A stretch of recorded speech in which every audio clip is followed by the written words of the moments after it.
So anyway, mabuting balita po sa tingin ko ha, na ganyan ang foreign policy ngayon ni Sabi ni Dexter Cruz, minura pati ni Digong si Trump dati. Hindi ko pa nga nakikita yun eh. Parang nawala nga yung video yun. Alam ko meron nga nun, mga kababayan, pero hindi ko kasi makita pa. Kaya nga kung makikita ko sana yun, mas maganda sana mga kababayan eh. Maipamukha dito sa mga didishit na ito. Kasi tingnan nyo kung gaano sila kabalingbeng. 'Di ba? Nung panahon na nakikinabang sila dito sa China mga kababayan, napakaraming matatamis na salita na sinasabi nila sa China at halos kamurian nila at isukan nila ang Amerika. 'Di ba nung panahon na ang loyalty nila nasa China tapos ngayong nanalo si Trump, talagang matatamis na salita na naman ang gusto nilang ipakain kay Trump mga kababayan para ano? Para makalimutan yung ginawa nila sa Amerika nung panahon na malakas yung pakikipag-ugnayan nila sa China. Ganyan po kabalingbeng. Etong mga ito, ano po ngayon, ipagpatuloy pa natin. Trump. Isa pang pagkakaiba ha, di ba yung mga Amerikano dito sa Pilipinas, multilateral, multilateral. Naku, Trump wala siyang pakialam dyan sa multilateral, multilateral na yan. Siya, bahala kayo sa mga buhay ninyo, Amerika muna ang aatupagin ko. Now, ang ibig sabihin din yan, abay, naging mas malaki ngayon ang posibilidad na magkakaroon tayo ng kapayapaan sa mga lugar na merong mga gulo. Pareho sa Amerika, Republican Democrat, na malakas ang impluensya ng mga Hudyo. Kaya naman talagang rineresbakan nila ang Israel. Pero, ang pagkakaiba, itong si Kamala Harris, nandun nga siya sa lugar ng mga Palestino sa Michigan. Doon ako nag-aral sa Ann Arbor. So may isang lugar po doon, Dearborn, na talagang puro mga Palestino. Hindi niya pinuntahan yun. Hindi niya pinasalita ang mga Palestino na nagiging biktima na ng genocide. Dahil naniniwala siya na mas malakas pa rin yung mga Hudyo sa pagdating sa pagbibigay ng pera at pagkukuha ng boto. Nagkamali siya. Kasi nga, ang nakikita nating larawan ngayon sa TV, sa CNN, sa Al Jazeera, ay genocide na yung nangyayari sa Gaza. At paano natin masusuportahan? Kaya ngayon, parang mas maganda ang magiging paninindigan ni Trump na ititigil niya ang gulo diyan sa Gaza Strip. Diba? At syempre, ang sabi niya, hindi ko alam kung magagawa niya, 24 hours, ititigil niya ang labanan sa Ukraine. Bakit? Kasi nga, bakit gagastos ang Amerika sa Ukraine? Kaya lang naman i-involve ang Amerika dyan dahil nga dun sa pangako niya sa NATO na gaya ng Pilipinas, meron silang Mutual Defense Treaty. Ay naku, sabi ni Trump, kayong gumastos para sa sarili niyong seguridad. Well, hindi naman lahat mabuti para sa Pilipinas. Dahil uunahin niya ang Amerika, naku, tataas ang mga taripa. Hindi ko alam kung yung mga produkto na ine-export natin sa Amerika, pero marami tayong ine-export dyan na semiconductors, no? Baka mamaya mapatawan din ng mas mataas na taripa. Immigration, naku, yung mga gusto mag-TNT sa Amerika, pumunta na lang kayo sa Europa.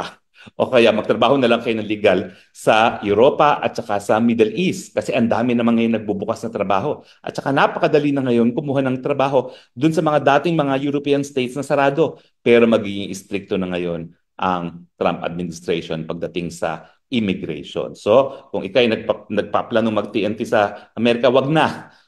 Kumuha ka na lang ng legal na trabaho sa iba dahil mas marami naman talaga. So, ibang usapin na yan mga kababayan. Usaping TNT na yan. So, ngayon kung titingnan natin yung sinasabi ni Harry Roque dito, na ang makikinabang sa pagkapanalo ni Donald Trump ay si Duterte, isang malaking kalokohan yan. Kasi ayaw ni Donald Trump ng tao na nagpapakalat ng fentanyl at siguro ayaw din naman niya ng tao na gumagamit ng fentanyl. Ngayon mga kababayan, ang isa pang dahilan dyan kung bakit lugi si Duterte kasi nauna yung yabang niya nung panahon na siya pa nasa kapangyarihan. Kung paano niya tinanggihan ang offer ng Amerika, mga kababayan. Kasi nga kung makikita nyo, ang pagkakasabi niya dito, si Trump, pati yung other are trying to save the visiting forces agreement. Sabi ko, ayaw ko. Ibig sabihin, ini-snub ni Duterte ang Amerika. Ayaw niya siguro ng tulong galing sa Amerika. Kaya mas pinili niya mga kababayan na humingi ng tulong sa Russia at saka sa China kaysa lumapit sa Amerika. Kasi nga, ayaw talaga ni Duterte na maging kaalyado ang Amerika. Kasi ang tingin niya sa Amerika, mga kababayan, mga hipokrito sa mga Amerikano. Kaya mas pinili niyang maglabas ng loyalty niya sa China. Ano po kaysa sa Amerika. So ngayon kung makikita nyo, yan yung mga dahilan. at mga bagay kung bakit kahit kailan yung pro-China ay hindi magiging pro-Amerika. Kasi nga, si Duterte ay may lihim na galit sa mga Amerikano. Ang tingin niya sa mga Amerikano, mga bullying, nambubuli mga kababayan, at mga hipokrito. Ano po, so ngayon, punta naman tayo dito sa last topic natin. Kung si Harry Roque, matindi yung kahibangan mga kababayan, mas matindi to. Ito matindi. Ito yung masasabi natin na sobrang hibang mga kababayan. Kahit kailan, sa tagal na nating vlogger, siguro 5 years na, maglilimang taon na o 5 taon na tayong vlogger ngayon mga kababayan. Sa tagal nating nagbablog, ngayon ko lang nakita nung nanalo itong si Donald Trump na kumpadre pala ni Bato de la Rosa. Kumpadre pala mga kababayan ni Bato de la Rosa. Etong si Donald Trump. Kasi kung makikita ninyo, etong si Bato de la Rosa noong November 6, 2024, nag-post po siya. Sabi niya dito, "My compadre is winning the polls. I think I can visit the US up again. Up again. Let's go Republicans." Yan yung sabi ni Duterte. Kaya mga kababayan, ito tanong ko lang, nakita nyo na ba na nag-anak sa binyag or kinuhang ninong ng anak ni Bato de la Rosa etong si Donald Trump? Or nakita nyo na ba mga kababayan na kinuha ng anak ni Donald Trump, na ninong ng kanyang anak, etong si Bato de la Rosa? Kasi mga kababayan, pag sinabi mo kasing kumpadre, kung normal na kaibigan, wala sanang problema eh. Pero pag sinabi mo kasing kumpadre, yan ay nangangahulugan na inaanak mo yung anak niya or inaanak niya yung anak mo. Kaya nga mga kababayan, kung makikita nyo, etong mga to, makasipsip lang talaga. Alam nyo yung tipong makapagpakita nga lang, makapagyabang nga lang na kaalyado nila etong si Donald Trump, malakas sila kay Donald Trump mga kababayan, kung ano-ano na lang yung ginagawa nilang pakulo para masabi na madikit yung samahan nitong mga pro-Chinang ito dito po sa nanalong presidente ng Amerika. Kaya nga kung malakas ang amats ni Harry Roque mga kababayan, mas malakas ang amats nitong ibang mga pro-Chinang ito. Kasi biruin nyo, kinakain nila yung pride nila, kinakain nila yung prinsipyo nila para ano? Para sumipsip ngayon kay Donald Trump na dati nilang isinusuka mga kababayan. Kasi nung panahon ni Duterte, talagang halos lahat naman sila.